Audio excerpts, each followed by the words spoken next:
1. His companions, the noble and Allah-fearing elite, are 2. Polytheists still detached from the Islam and were purely Madanese tribes.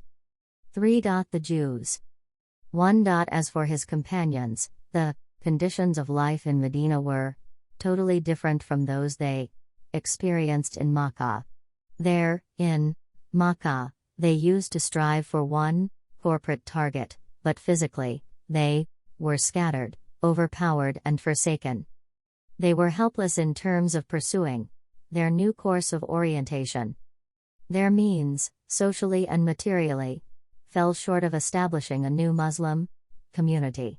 In parallel lines, the Makkan chapters of the Noble Quran were confined to delineating the Islamic precepts, enacting legislations pertaining to the believers individually, and enjoining good and piety and forbidding evils and vices. In Medina, things were otherwise. Here all the affairs of their life rested in their hands.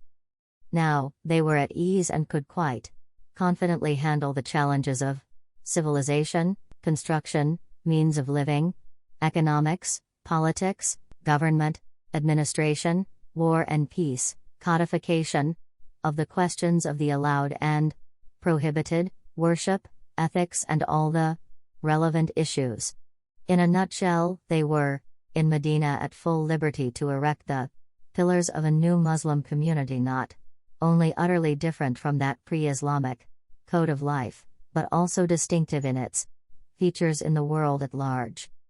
It was a society that could stand for the Islamic call, for whose sake the Muslims had been put to unspeakable tortures for 10 years. No doubt, the construction of a society that runs in line with this type of ethics cannot be accomplished overnight, within a month or a year. It requires a long time to build, during which legislation and legalization will run gradually in a complementary process with mind cultivation, training, and education. Allah, the All-Knowing, of course, undertook legislation, and his Prophet, Muhammad, PBUH, implementation and orientation. He it is who sent among the unlettered ones a messenger, Muhammad, PBUH, from among themselves, reciting to them his verses, purifying them from the filth of disbelief and polytheism, and teaching them the book, this Quran, Islamic laws and Islamic jurisprudence, and al-hikmah, as sunnah, legal ways, orders, acts of worship, etc. of the Prophet Muhammad, PBUH, Al-Quran 62-2.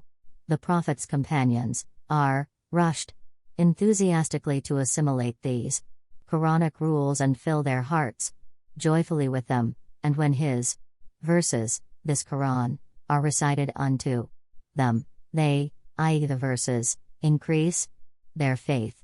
Al-Quran 8-2. With respect to the Muslims, this task constituted the greatest challenge for the Messenger of Allah, PBUH.